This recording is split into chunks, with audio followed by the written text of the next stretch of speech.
Hey guys, welcome to Pregnancy and Postpartum TV. Today we're talking gestational diabetes diet or meal plan or what to eat for better blood sugars with gestational diabetes. This is one video in a series of videos that I continuously add to for gestational diabetes. So if you like videos like these, please subscribe and hit the notification bell.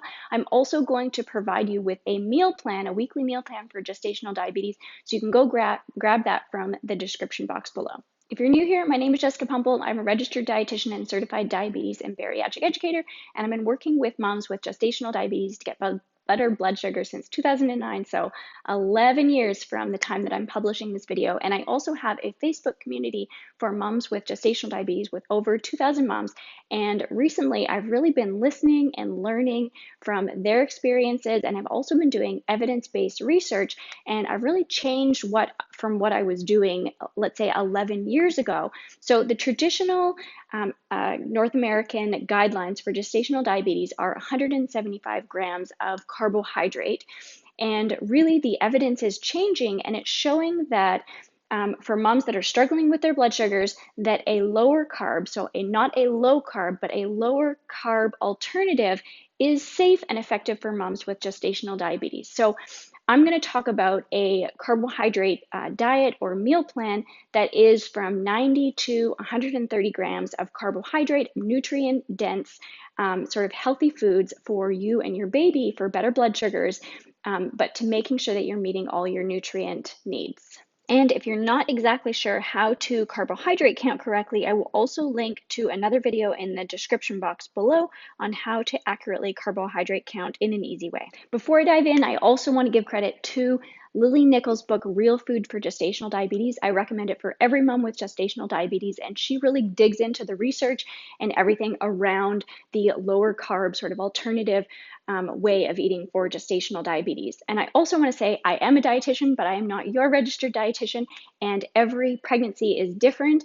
And so you should definitely go and see your own dietitian or diabetes educator or doctor to get individualized recommendations for you. So I am going to get into what the actual food is. I'm not just going to talk about grams of carbohydrate. And I do want to say that if the traditional 175 grams of carbohydrate is the meal plan that you're working with, it's working for you, you're happy with your blood sugars, then absolutely feel free to stick with it. However, if you are a mom with gestational diabetes and you're finding that your blood sugars are still elevated, maybe you're frustrated, then research does show that there is other safe options that are slightly lower in carbohydrate other than the 175 gram of carbohydrate. So the total amount for this diet or meal plan would be between 90 and 150 grams of carbohydrate per day. So if you break that down, it would be about 20 to 40 grams of carbohydrate for each meal and 0 to 15 grams for snacks. And hopefully you would do some trial and error and figure out what works for you. So a lot of women find that their blood sugars are higher in the morning, for example. So when we're sleeping, our body releases hormones, and those hormones are causing insulin resistance, which is a big part of gestational diabetes, and blood sugars are often higher in the morning. So you might find that you may have lower carbohydrate amount at your breakfast, and then you're able to have a little bit more of your daily carbohydrate portions at your lunch and supper time. Alternatively, some women find that their fasting blood sugars are high in the morning, and so they tolerate less at supper, and then they have more in the morning and in the afternoon meal. So I talked about the grams of carbohydrates, but when we're talking about the actual food and what that looks like, we want to make sure that we get different nutrients to make sure that we're meeting our nutrient needs and the nutrient needs of our growing baby. And so that's going to be broken down into the low glycemic index carbohydrates, protein, healthy fat, as well as we want to have lots of variety of vegetables, especially the low glycemic index, low carbohydrate vegetables, and the low glycemic index fruit. So for example, we're still going to want to include protein sources. This may be meat, chicken, fish, eggs, or vegetarian sources like tofu or beans. And then we're going to want to include healthy fats like avocado or healthy oils.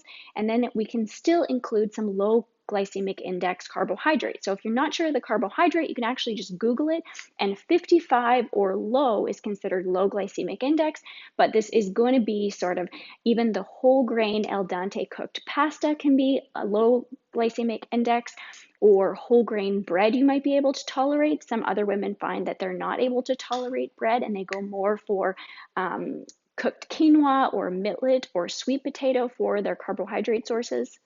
For calcium, you can do a high-fat plain yogurt mixed with berries, for example, and unsweetened almond milk has significantly less carbohydrate than regular cow's milk does. For fruits, the low glycemic index fruits are the berries as well as apples are low glycemic index. Again, you can Google it to see what the lowest glycemic index fruit are, and you can play with it and see what timing is best for you. So maybe you tolerate fruit better at your lunchtime rather than in the morning or as a nighttime snack, for example. Or maybe you can tolerate fruit at whatever time, but you can do that trial and error of testing different foods and then testing your blood sugar to see what's working for you and your body and your pregnancy. I will be honest, and this meal plan is mostly the food that I'm used to and working with, and that is going to be sort of typical North American. However, I would love to create different diverse meal plans for different ethnicities and cultures. So if you have a meal plan that you would like to be created, please comment on that below and I will start working on that. So what the meals might actually look like are for breakfast, you could have, for example, eggs and an avocado wrap on a small whole wheat wrap, or you could just have eggs, avocado, and a side of almond milk or fruit, or you might be able to do like a coconut nut sort of low carb granola and then put a little bit of carb in by adding some fruit or some yogurt on top of that. Or another breakfast that a lot of the moms in the Facebook group enjoy, especially if you're getting really sick of eggs, is a smoothie specifically designed for gestational diabetes. Lunches may look like a quinoa chicken, like Mediterranean vegetable salad. You may be able to have an open-faced sandwich on a sprouted whole grain piece of bread with a salad or a side of vegetables. Or you may be able to do something like 15 Mary crackers with hard-boiled eggs, and then olives and hummus, and vegetables on the side. And then for dinner, you really want to think about, you've got your protein, which might be meat, chicken, fish, or tofu, or another vegetarian source. And then you've got lots of vegetables, and then a small amount of low glycemic index carbs. This might be quinoa, it might be a small amount of whole grain noodles, it might be a small amount of brown rice, it could be sweet potato, or it could be other of the higher carb vegetable sources. Or it might be, this is where you add in fruit and milk and alternatives. And then for nighttime snack, some women find if they add carbohydrate in, a small amount of low glycemic index carbohydrate, their blood sugars are better in the morning because when we're eating carbohydrate, we get carbohydrate from two sources. So you're eating a little bit of carbohydrate, your liver doesn't put out as much. And other women find when they have a protein and sort of healthy fat nighttime snack that their blood sugars are in morning if they have less carbohydrate. So you can play around with where the carbohydrate fits throughout your day in order to get the best blood sugars possible. I hope that gives you some ideas. I'm going to link to the meal plan in the description box below so you can go and grab it. If you have any questions, you can put the questions in the comments below, and also the Facebook Gestational Diabetes Support Group is amazing. I'm in there, but also the other moms are so generous with their time and their advice and their answers, and so no question goes unanswered in there. Thanks so much for watching. I hope that was helpful. If it was, let me know in the comments below. Give it a thumbs up. Share this with another community of gestational diabetes moms. And again, I put videos out like this for gestational diabetes regularly. And so subscribe and hit the notification bell, and I'll see you in the next video. Okay, bye.